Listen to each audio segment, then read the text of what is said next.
दोस्तों, जेके IT Mantra YouTube channel में आप सभी का स्वागत है।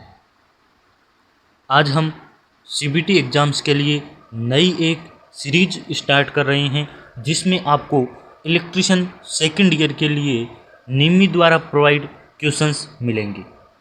आप सभी को पता है कि आपके एग्ज़ाम अगस्त में होने हैं और उसके लिए थ्योरी में आपको निमी के क्वेश्चन पढ़ने चाहिए, क्योंकि एग्ज़ाम में क्वेश्चन निमी के जो क्वेश्चन बैंक है उन्हीं में से आते हैं। पिछले साल के बच्चों से बात हुई है, उन्होंने यही कहा है। तो आपको निमी के क्वेश्चंस पढ़ने चाहिए। आपको रोज़ इसी प्रकार की वीडियोज मिलती रहती है, चैनल को सब्सक्राइब कर दीजिए। आज हम सेमेस्टर थर्ड यानी कि सेकेंड ईयर के पहले लेसन डीसी जनरेटर के क्वेश्चंस करने वाले हैं। तो चलिए शुरू करते हैं आज का हमारा वीडियो। पहला क्वेश्चन है, डीसी जनरेटर में एक्स के रूप में चिन्हित भाग का नाम क्या है। तो आपको एक डायग्राम दे रखा है और उसमें पूछा है कि एक्स के रूप में चिन्हित भाग का नाम क्या है। डायग्राम आप देख सकते हैं इस प्रकार से है, जिसमें आपको एक्स के रूप में जो चिन्हित भाग है उसका नाम पूछा है। मैं आपको बता दूं कि ये होता है कम्यूटेटराइजर, ये होता है कम्यूटेटर सेगमेंट जिसे बोलते हैं कम्यूटेटर खंड। तो आपको जो क्वेश्चन पूछा है उसमें है लग या फिर कम्यूटेटर राइजर। तो दोनों में से आप ऑप्शन सेलेक्ट कर सकते हैं, दोनों का एक ही नाम होता है। तो ऑप्शन नंबर सी आपका सही आंसर है। कम्यूटेटर राइजर आपको डायग्राम में दे रखा है, जिसे लग भी कहते हैं। सेकेंड क्वेश्चन की बात कर लेते हैं। सेकेंड क्वेश्चन में पूछा है कि डीसी जनरेटर का नाम क्या है। तो डीसी जनरेटर है, इसका नाम क्या है। जनरेटर मैं आपको बताऊं इस प्रकार से होते हैं। जब सीरीज जनरेटर की बात करें तो सीरीज जनरेटर आर्मेचर के सीरीज में इस प्रकार से जुड़ा हुआ होता है और यहाँ आपका लोड होता है। यदि शंट जनरेटर की बात करें तो शंट जनरेटर होता है आर्मेचर के समांतर में इस प्रकार से जुड़ा होता है और यहाँ इसके लोड लगे होते हैं, ये लोड लगा है। अब बात करें कि कंपाउंड जनरेटर कैसे होता है। तो कंपाउंड में सीरीज और शंट दोनों वाइंडिंग होती है। जब लॉन्ग शंट की बात करें, लॉन्ग शंट की, तो उसमें इस प्रकार से होता है, यानी कि आर्मेचर और दोनों की समांतर में होता है, जबकि शॉर्ट शंट में केवल आर्मेचर के समांतर में जुड़ा होता है। तो आपको डायग्राम में इस प्रकार का दे रखा है चित्र, जिसमें आर्मेचर के समांतर में और सीरीज फील्ड दोनों के समांतर में एक दे रखा है, उसे हम कहते हैं लॉन्ग शंट। Long shunt. तो आपको इस डायग्राम में लॉन्ग शंट कंपाउंड जनरेटर दे रखा है, लॉन्ग शंट दे रखा है। अब आपको देखना है कि डिफरेंशियल है या कंपाउंड।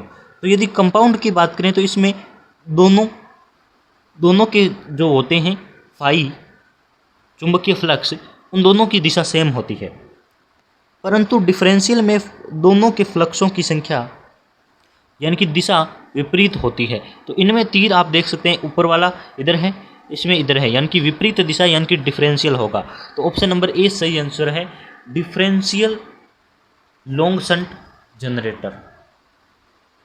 लॉन्ग शंट जनरेटर है डिफरेंशियल प्रकार का, इसमें आपको ये दे रखा है। यदि शॉर्ट शंट होता तो केवल आर्मेचर के समांतर में यहाँ तक होता। समझ गए। नेक्स्ट क्वेश्चन है, डीसी जनरेटर में प्रेरित ईएमएफ की दिशा ज्ञात करने के लिए किस नियम का प्रयोग किया जाता है। तो डीसी जनरेटर में प्रेरित ईएमएफ, फ्लेमिंग ने दो रूल दिए हैं। पहला रूल दिया है राइट हैंड का और दूसरा दिया है लेफ्ट हैंड का। लेफ्ट हैंड में क्या होता है कि इसमें हम चालक के घुमाव की दिशा ज्ञात करते हैं डीसी मोटर में, मोटर के लिए है, और ये राइट हैंड है, ये डीसी जनरेटर के लिए है। और हमें जनरेटर में ईएमएफ की दिशा ज्ञात करनी है तो हम राइट हैंड रूल का प्रयोग। तो हमारा ऑप्शन नंबर डी सही आंसर रहेगा। फ्लेमिंग का राइट हैंड रूल होता है डीसी जनरेटर में प्रेरित ईएमएफ की दिशा ज्ञात करने के लिए। डीसी जनरेटर में उत्पन्न ईएमएफ की गणना करने का सूत्र क्या होता है। तो डीसी जनरेटर में जब उत्पन्न ईएमएफ होता है उसे गणना करने का सूत्र होता है फाई जेड एन बट्टे 60 इंटू पी बटे ए। यहाँ फाई होता है वह फ्लक्स को दर्शाता है, जेड होता है चालक की संख्या, एन होता है गति, पी होता है पोल की संख्या और ए होता है आर्मेचर में समांतर पथों की संख्या। तो आप यहाँ देख सकते हैं कौन सा सही है, फाई जेड एन ए। ये ऑप्शन नंबर डी आपका सही है, phi Z N 60 into P बटे ए। नेक्स्ट क्वेश्चन है ईएमएफ की गणना करने का सूत्र क्या होता है। डीसी मोटर का क्वेश्चन है, डीसी मोटर में ईएमएफ की गणना करना है तो ऑप्शन नंबर डी दे रखा है, ईबी बराबर वी प्लस आर्मेचर धारा इंटू आर्मेचर प्रतिरोध, यानी कि इसे कहते हैं armature voltage drop. Back EMF बराबर, जिसे बोलते हैं ईएमएफ बराबर वोल्टेज प्लस आर्मेचर धारा इंटू आर्मेचर रेजिस्टेंस, ये होता है डीसी जनरेटर में। और यदि यहाँ माइनस लग जाए, यानी कि बेक ईएमएफ बराबर वोल्टेज माइनस आर्मेचर धारा इंटू आर्मेचर प्रतिरोध, तो ये होता है डीसी मोटर के लिए। ऑप्शन नंबर सी यहाँ सही आंसर है। डीसी जनरेटर में एक्स के रूप में चिन्हित भाग का नाम क्या है। तो एक्स से इस भाग को दर्शा रखा है, इस भाग का नाम क्या है। तो ये है पोल, पोल कोर, और ये है पोल शू। पोल शू इस प्रकार से लगे होते हैं डीसी जनरेटर में। फ्लक्स का एक समान वितरण करने के लिए, एयर गैप को कम करने के लिए और पोल कोर पर की जाने वाली फील्ड वाइंडिंग को सहारा देने के लिए या ठहराव प्रदान करने के लिए, यहाँ जो वाइंडिंग होती है उसे आधार प्रदान करने के लिए पोल शू लगे होते हैं। तो ऑप्शन नंबर डी सही आंसर है, पोल शू। 7वां क्वेश्चन है डीसी जनरेटर का नाम क्या है। तो आपको एक डायग्राम दे रखा है, आपको देखना है कि कौन सा जनरेटर है, ये कौन सा जनरेटर है। तो मैंने आपको बताया सीरीज जनरेटर का अभी डायग्राम बना के, शंट का और दोनों प्रकार के कंपाउंड जनरेटर का भी, उसमें आपको डायग्राम नहीं दिखा था। तो आप यहाँ देख सकते हैं ये दोनों जनरेटर यहाँ से अलग अलग है, यानी कि कनेक्टेड नहीं है, आप देख सकते हैं। तो ये है मेन जनरेटर हमारा, और ये बाहर से एक उत्तेजन करने वाला मशीन है, किसी प्रकार का एक जनरेटर है जो उत्तेजित कर रहा है, यानी कि अलग से उत्तेजित करने के लिए लगाया है। तो ये इसे हम कहते हैं अलग से उत्तेजित जनरेटर या separately excited generator. Option number D सही आंसर है। नेक्स्ट 8वां क्वेश्चन है जनरेटर द्वारा किस ऊर्जा को विद्युत ऊर्जा में बदला जाता है। तो आप सभी को पता है कि जनरेटर यांत्रिक ऊर्जा को विद्युत ऊर्जा में बदलता है, और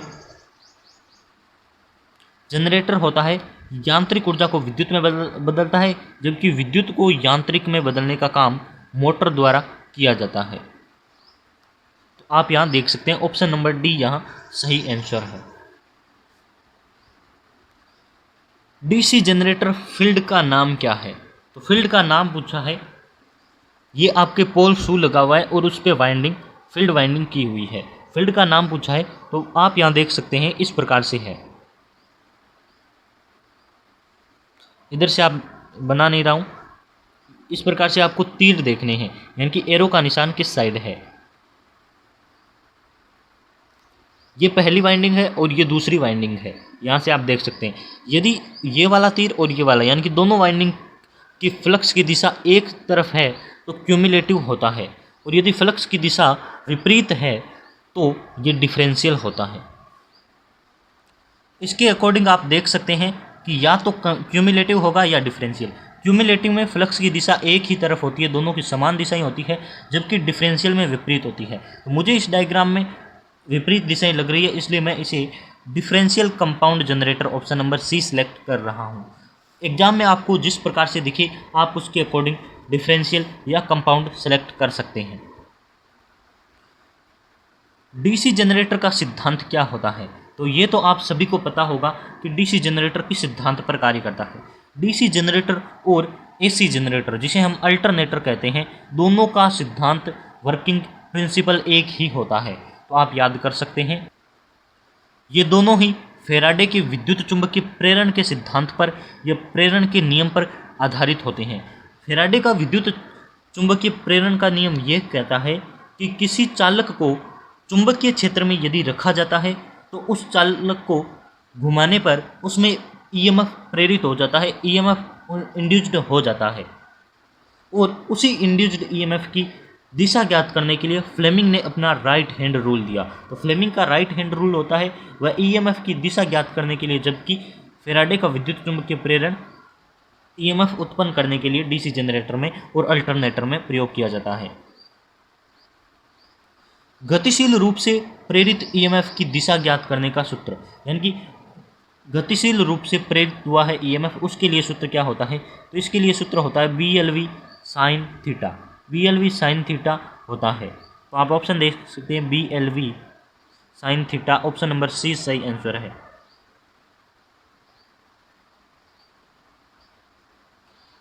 चुंबकीय क्षेत्र की दिशा ज्ञात करने के लिए किस नियम का प्रयोग किया जाता है? तो यहाँ हमें बताया नहीं गया है कि किस में चुंबकीय क्षेत्र की दिशा ज्ञात करनी है, पर डीसी जनरेटर का टॉपिक है, उसके लिए हम ऑप्शन नंबर डी सेलेक्ट करेंगे, वरना ऑप्शन नंबर ए सही है।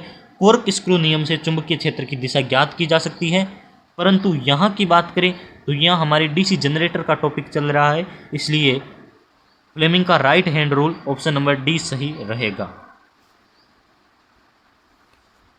डीसी जनरेटर के भाग का नाम क्या है?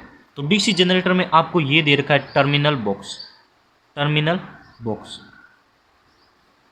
यहाँ आपको दे रखा है आई बोल्ट दे रखा है, और ये आपको एंड प्लेट दे रखी है, यानी कि बेस प्लेट है, आधार प्लेट जिसे बोलते हैं, और ये आपका बॉडी या फिर योक है। तो आप ऑप्शन देख सकते हैं, ऑप्शन में option number D right answer है, योक या फिर बॉडी कहते हैं। ये बनी होती है ढलवा लोहा यानी कि कास्ट आयरन की बनाते हैं सामान्यतः, और बड़ी जनरेटरों में इसे कास्ट स्टील की भी बनाया जाता है। 4 पोल डीसी जनरेटर में ड्यूप्लेक्स लैप वाइंडिंग में कितने समांतर रास्ते होते हैं? तो वैसे तो मैं बताऊं, वाइंडिंग 2 प्रकार की होती है, लेप और दूसरी होती है वेव। लेप में क्या होता है कि ए बराबर यानी कि समांतर रास्तों की संख्या बराबर पोल की संख्या के बराबर होता है, और वेव में ए बराबर हमेशा ही 2 होता है। ये सामान्यतः सिंप्लेक्स लैप वाइंडिंग में होता है। ड्यूप्लेक्स यानी कि 2 की मल्टीप्लाई होगी, ट्रिप्लेक्स 3 की मल्टीप्लाई, इस प्रकार से होता है। तो यहाँ आपको ड्यूप्लेक्स दे रखा है, आपको 2 की मल्टीप्लाई करनी है। लेप में P इंटू 2 करना होता है, वेव में 2 इंटू 2 करना होता है। तो यहाँ आपको लेप वाइंडिंग दे रखा है, इसलिए आपको पोल की संख्या इंटू 2 करना है। पोल की संख्या 4 है, 4 को आप 2 से मल्टीप्लाई करेंगे तो आपके 8 आंसर रहेंगे, ऑप्शन नंबर सी सही आंसर रहेगा। आज का लास्ट क्वेश्चन है कि डीसी जनरेटर के भाग का नाम क्या है? तो डीसी जनरेटर में आप देख सकते हैं कौन सा भाग है, ऑप्शन के अकॉर्डिंग सेलेक्ट कर सकते हैं। साइड एंड प्लेट नहीं है, पोल शू लेमिनेशन नहीं है। पोल शू इस प्रकार से बना होता है, और कम्यूटेटर खंड, कम्यूटेटर सेगमेंट नहीं है, पहले आपने पहले क्वेश्चन में देखा है। और आर्मेचर कोर लेमिनेशन, ये आपका राइट आंसर है, आर्मेचर कोर लेमिनेशन है। ये आर्मेचर के लेमिनेटेड बनाई गई हैं, कोर को लेमिनेटेड बनाया गया है, जिसकी मोटाई होती है 0.35 mm से 0.6 mm या फिर 0.5 mm मोटाई रखी जाती है लेमिनेशन की। तो ये थे आज की निमी के 15 क्वेश्चन। नेक्स्ट वीडियो में आपको और 15 क्वेश्चन मिलने वाले हैं। चैनल को सब्सक्राइब कर लीजिए, और इन क्वेश्चन को आप टेलीग्राम से डाउनलोड कर सकते हैं PDF को, और प्रिंट आउट निकाल के आपको इन्हीं क्वेश्चन को याद करना है, एग्जाम में इन्हीं में से पूछे जाते हैं।